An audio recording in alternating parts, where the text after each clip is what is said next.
I just returned from a lovely campground called Maple Springs Campground. It's within Mammoth Cave National Park in southwestern Kentucky, kind of near Bowling Green. You can kind of see what a big park Mammoth Cave is, and there's Maple Springs up right there. Zooming in a little bit so you can see. It's a small campground. It's just a little horseshoe. I think there's maybe 10 or 12 sites there, but the sites are really big, really well spread apart.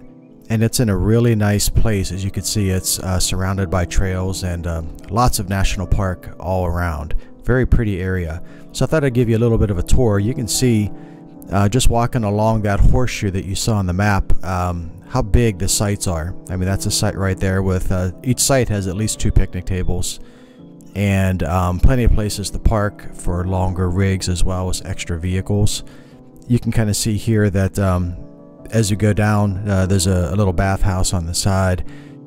All the sites are good, 50 or 100 yards apart from each other, and they go way back into the trees. You can see way back there in the distance behind each site you've got like a massive backyard, if you will, so plenty of room to let your dog run around or just kind of enjoy some breathing room between you and your neighbors. You can see here, this is what the place used to look like. The campground was once a settlement called Cade, and this is just one of the signs in the campground. You can kind of see where the different buildings used to be, people that lived in the area. Of all those historic buildings, the only one that still exists is an old church, and we actually went down and took a look at that. You could walk to it right from the campground, and it's wide open, so you can go inside and explore it and check it out.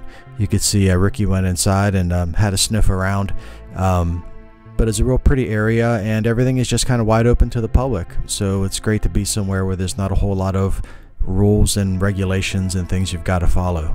And there's nobody working there, so you could pretty much do just about whatever you want. No attendant or ranger or anything came by, but you can see there's a little hitching post for your horses. One thing about this campground and really the park in general, it's really designed for people that like horses or travel with horses.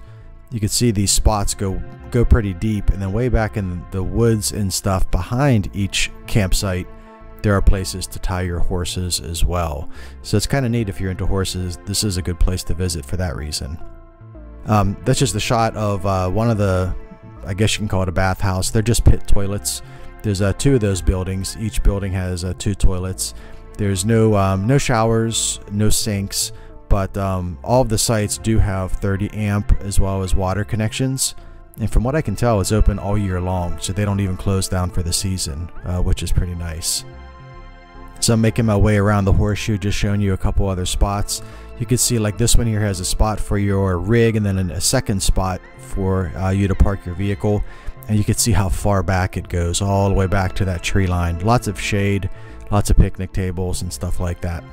And there's my sunlight. This camper, once again, was really a wonderful thing to have. You could see the nearest neighbor I had was that guy over there to the right. And when I got there, there was 3 other people on a Sunday night, and then Monday night it was just me and my one neighbor to the right of me. So it was pretty empty. Getting back to this sunlight, it's been a great camper, super comfortable. But Ricky had a great time in the camper, as he always does. Nice and warm. Look at all the picnic tables at this place. Ricky liked to be able to run around a little bit, and you can see he's pretty darn tired. We did lots of hiking on this trip, so he was conked out by the end of each day. Campground has a nice big fire pit in a group area with those little benches there, so I guess if you wanted to sing a song, you could go there and sing a song, or do whatever people do in a group setting like that. Pretty big fire pit. Ricky's in there. I guess he's just he's gonna preach a sermon or something like that. I'm not quite sure, but oh, he's leaving. There he goes. All right.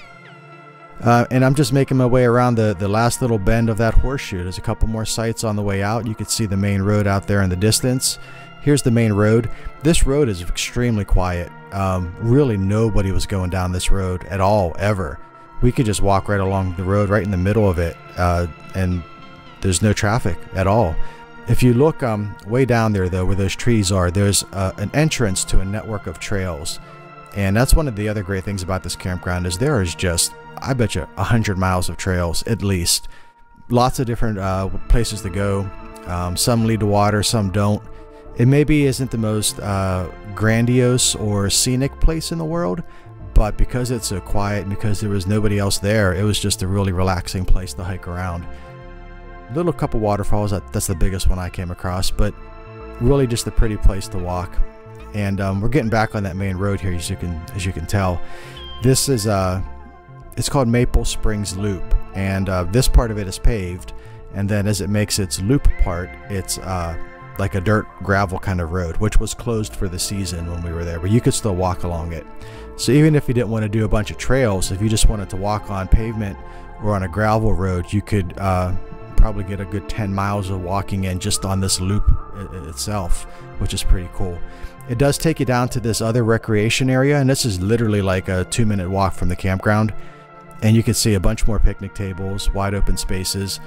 And there was nobody here at all when we were there, so I was able to let Ricky off the leash and let him run around a little bit, and he got to get some extra exercise.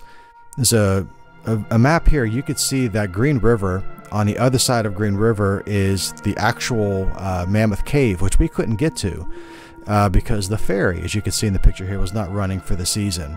So you need to take that ferry across to get to the cave itself. Couldn't take Ricky into the cave, but there's a nice park over there anyways.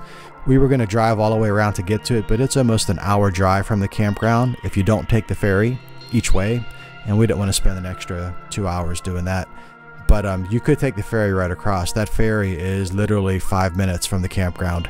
When it is operational, that's a great way to get right to the cave. That's just the sign that shows the network of trails that are down near that recreation area. Everything's interconnected, so you could take one trail and it'll eventually lead you to all the others, which is pretty cool. But you can kind of see that there's just horse trailer parking at all of the trailheads. Each one I came to had big open spaces like this where you could just pull in a massive trailer with a bunch of horses, and it accommodated them really well. I didn't come across anybody on horses, but apparently there's a lot of horse activity there. But anyways, wrapping things up here, Ricky was tired at the end of the day. We did lots of hiking, like I said, and he's being a bed hog as normal. So hope you enjoyed this video, and if you're ever looking for a place to go in Kentucky, in southwestern Kentucky, I definitely recommend Maple Springs Campground. Thanks for watching. Later.